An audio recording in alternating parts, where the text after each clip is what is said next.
ಬೆಂಗಳೂರು ನಗರದಲ್ಲಿ ಸರಣಿ ಕಳವು ಪ್ರಕರಣಗಳನ್ನು ಭೇದಿಸಿರುವ ಆವಲಹಳ್ಳಿ ಪೊಲೀಸರು ಭರ್ಜರಿ ಯಶಸ್ಸು ಸಾಧಿಸಿದ್ದಾರೆ. 2 ಪ್ರತ್ಯೇಕ ಕಾರ್ಯಾಚರಣೆಯಲ್ಲಿ 4 ಆರೋಪಿಗಳನ್ನು ಬಂಧಿಸಿರುವ ಪೊಲೀಸರು 1.28 ಕೋಟಿ ಮೌಲ್ಯದ ಚಿನ್ನಾಭರಣ ಹಾಗೂ ನಗದು ಮತ್ತು ವಾಹನಗಳನ್ನು ವಶಪಡಿಸಿಕೊಂಡಿದ್ದಾರೆ. ಆವಲಹಳ್ಳಿ ಪೊಲೀಸ್ ಠಾಣೆ ವ್ಯಾಪ್ತಿಯಲ್ಲಿ ನಡೆದ ಮನೆ ಕಳವು ಹಾಗೂ ಮದುವೆ ಸಮಾರಂಭಗಳಲ್ಲಿ ಚಿನ್ನಾಭರಣ ಕಳವು ಪ್ರಕರಣಗಳ ತನಿಖೆ ನಡೆಸಿದ ಪೊಲೀಸರು 4 ಆರೋಪಿಗಳನ್ನು ಬಂಧಿಸಿ ದೊಡ್ಡ ಪ್ರಮಾಣದ ಕಳವು ಮಾಲನ್ನು ಮರು ಸ್ವಾಧೀನಪಡಿಸಿಕೊಂಡಿದ್ದಾರೆ. ಇನ್ನು ಮೊದಲ ಪ್ರಕರಣದಲ್ಲಿ ಮನೆ ಕಳವು ನಡೆಸಿದ್ದ 3 ಆರೋಪಿಗಳಿಂದ 475 ಗ್ರಾಂ ಚಿನ್ನಾಭರಣ, 9.50 ಲಕ್ಷ ನಗದು ಹಾಗೂ 3 ದ್ವಿಚಕ್ರ ವಾಹನಗಳನ್ನು ವಶಪಡಿಸಿಕೊಳ್ಳಲಾಗಿದೆ. ಇನ್ನೊಂದು ಪ್ರಕರಣದಲ್ಲಿ ಮದುವೆ ಸಮಾರಂಭಗಳನ್ನು ಗುರಿಯಾಗಿಸಿಕೊಂಡು ಚಿನ್ನಾಭರಣ ಕಳವು ಮಾಡುತ್ತಿದ್ದ ಆರೋಪಿಯನ್ನು ಬಂಧಿಸಿ 340 ಗ್ರಾಂ ಚಿನ್ನಾಭರಣ ಹಾಗೂ ಕೃತ್ಯಕ್ಕೆ ಬಳಸಿದ ಕಾರನ್ನು ವಶಪಡಿಸಿಕೊಳ್ಳಲಾಗಿದೆ.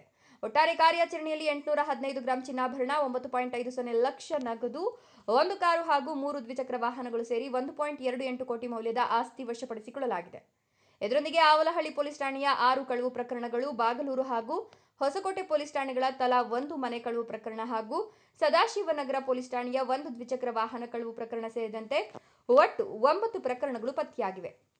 ಈ ಯಶಸ್ವಿ ಕಾರ್ಯಾಚರಣೆಯನ್ನು ವೈಟ್ಫೀಲ್ಡ್ ವಿಭಾಗದ ಉಪ ಪೊಲೀಸ್ ಆಯುಕ್ತ ಸೈದುಲ್ಲು ಅಡಾವತ್ ಐಪಿಎಸ್ ಅವರ ಮಾರ್ಗದರ್ಶನದಲ್ಲಿ ಸಹಾಯಕ ಪೊಲೀಸ್ ಆಯುಕ್ತೆ ರೀನಾ ಸುವರ್ಣ ಅವರ ನೇತೃತ್ವದಲ್ಲಿ ಆವಲಹಳ್ಳಿ ಪೊಲೀಸ್ ಠಾಣೆಯ ಇನ್ಸ್ಪೆಕ್ಟರ್ ಜಗದೀಶ್ ಬಿಆರ್ ಹಾಗೂ ಸಿಬ್ಬಂದಿಯ ತಂಡ ನಡೆಸಿದೆ.